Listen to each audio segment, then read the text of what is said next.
দুই বেলার জায়গায় ৩ বেলার জায়গায় ১ বেলা কম খাবো।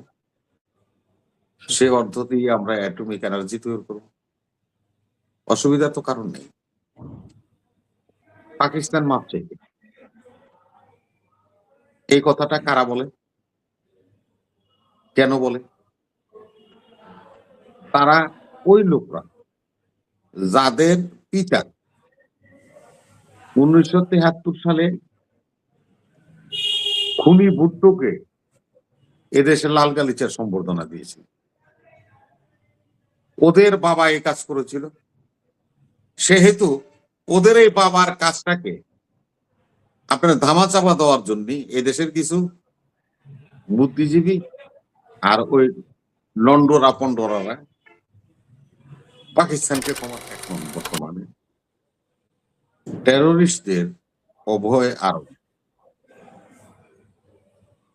বাংলাদেশের সকল টেরোরিস্ট আদি হত্যার নায়করা সবাই এখন ভারতে থাকে। এই ১৬ বছর এই দেশে যারা অন্যায় অত্যাচার করেছে, গুম হত্যা নির্যাতন করেছে, তারা এখন কলকাতায় থাকে, তারা এখন দিল্লির লুধিয়ানা অবস্থায়। শ্রীলঙ্কার টেরোরিস্ট গ্রুপ যারা, তারা সকলেই এখন তেলেঙ্গাই স্টেটে থাকে, তাদেরকে আশ্রয় দিয়েছে। তামিলরা, যেটা শ্রীলঙ্কার টেরোরিস্ট গ্রুপ। ভারত যদি আপনাকে বন্ধু ভাবে তাহলে মনে করুন যে সে আপনাকে নিধন করার পরিকল্পনা তৈরি করছে। এটা আমার কথা না, আমাদের যোগশ্রেষ্ঠ নেতা মাওলানা ভাসানী সাহেবের কথা। আজকে আমরা ভারত সম্বন্ধে অনেক কথা বলি, ভারতও আমাদের সম্বন্ধে বলছে। তাদের রাজনৈতিক নেতারা বিভিন্নভাবে উস্কানি দিচ্ছে ভারত যেন বাংলাদেশ আক্রমণ করে। আমরা এই কথা হুঁশিয়ারি উচ্চারণ করতে চাই। এদেশের প্রতিটি ইঞ্চি মাটির সাথে শহীদের রক্ত মিশে আছে। সর্বশেষ শহীদ হলো হাদি। এই রক্তের মধ্য থেকে যে আমাদের স্বাধীনতা সার্বভৌমত্বকে রক্ষা করার স্পিরিট আজকের প্রজন্মের মধ্যে গড়ে উঠেছে, এটাকে পরাভূত করার মতো ক্ষমতা ভারত তার অ্যাটমিক এনার্জি দিয়েও রাখে না। সেহেতু আজকে যে কথাটা আপনি বলছেন যে ঘাসকেও অস্ত্র বানাবো, দেখেন পাকিস্তানের জিডিপির অবস্থা দেখেন আমাদের নিচে। সকল সামাজিক যে ওদের লেভেল আছে সবকিছু কিন্তু আমাদের নিচে।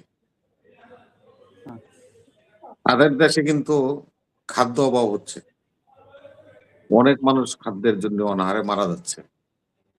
তারপরও পাকিস্তানের কাছে কি আছে? অ্যাটমিক এনার্জি আছে। তাইলে বাংলাদেশের লোকেরা ঘাস খাবে কেন? ২ বেলার জায়গায় ৩ বেলার জায়গায় ১ বেলা কম খাবো। সে অর্থ দিয়ে আমরা অ্যাটমিক এনার্জি তৈরি করব। অসুবিধার তো কারণ নেই। তবে এটা হলো নেতৃত্বের উপর নির্ভর করে। সেদিকে যদি অগ্রসর হই, আমি আমার ভূখণ্ড আমার টেরিটরিকে রক্ষা করতে আমার যা যা প্রয়োজন সবকিছু সংগ্রহ করব, বানাবো। এটা নিরাপত্তার জন্য আপনি আপনার রাষ্ট্রের জন্য আপনি বানাইতেই পারেন। আপনি আপনার দেশকে রক্ষা করতে আপনি অস্ত্র আমদানি করতেই পারেন, বিভিন্ন রকম সরঞ্জাম আমদানি করতেই পারেন। এটা তো বৈধতা আছে, এটার জন্য তো কেউ কাউকে বাধা দেওয়ার মতো ক্ষমতা রাখেন। আপনারা শুনি, আপনারা অনেক সময় বলেন আমাদের কাউন্টার পার্ট, আমি দেখেন এগুলি আসলে আলাপ করতে চাই না, তারপরও পুরনো কথা তো বলতে হয়। পাকিস্তান মাপ চাইবে। এই কথাটা কারা বলে? কেন বলে? তারা ওই লোকরা যাদের পিতা ১৯৭৩ সালে খুনি ভুট্টোকে এদেশে লাল গালিচার সম্বর্ধনা দিয়েছিল। ওদের বাবা এই কাজ করেছিল। সেহেতু ওদের এই বাবার কাজটাকে আপনার ধামাচাপা দেওয়ার জন্য এই দেশের কিছু বুদ্ধিজীবী আর ওই লন্ডরা পন্ডরারা পাকিস্তানকে ক্ষমা চাইতে বলে, ওই বেটা ফাজিল, তোর বাপ যখন বুট্টুরে লাল গালিচার সম্বর্ধনা দিল ৭৩ সালে বাংলাদেশে, তখন কি এই কথাটা মনে ছিল না? তখন কোথায় ছিল বুদ্ধিজীবীরা? মুরগি সাপ্লাই দিছ ফাজিলের বাচ্চারা।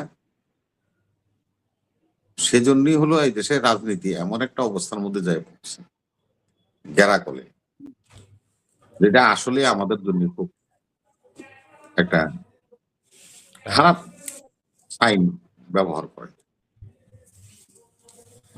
একটা কথা আছে, এটা হলো কথা না, এটা হাদিস আছে, যে সাদ্দাতকে আল্লাহ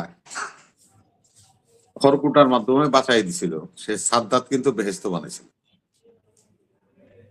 সাদ্দাত কিন্তু সে বেহেস্ত দেখে যেতে পারে।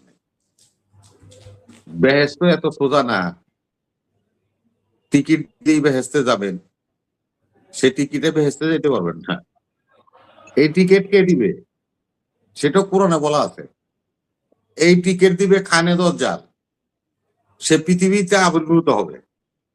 আমরা যারা ঈমান এনেছি লা ইলাহা ইল্লাল্লাহ মুহাম্মদুর রাসূলুল্লাহ, ঈমানদার ব্যক্তিদেরকে প্রতারিত করবে খানে দজ্জাল। কি করে প্রতারিত করবে? ওই ৮টা বেহেশত সে দেখাবে যে তোমার কাছে এই বেহেশতে তোমাকে নিয়ে যাব। আসলে কিন্তু ঈমান নষ্ট হবে, কেউই আমরা বেহেশতে যেতে পারবো না, সবাই দুযোগে বাসিন্দা হয়ে যাবে।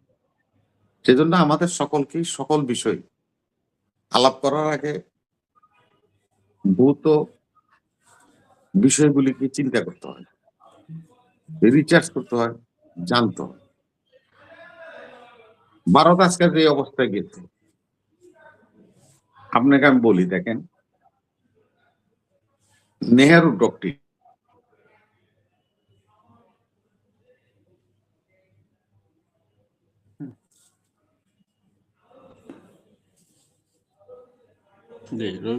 গুজরাটের যেখানে মোদির বাড়ি,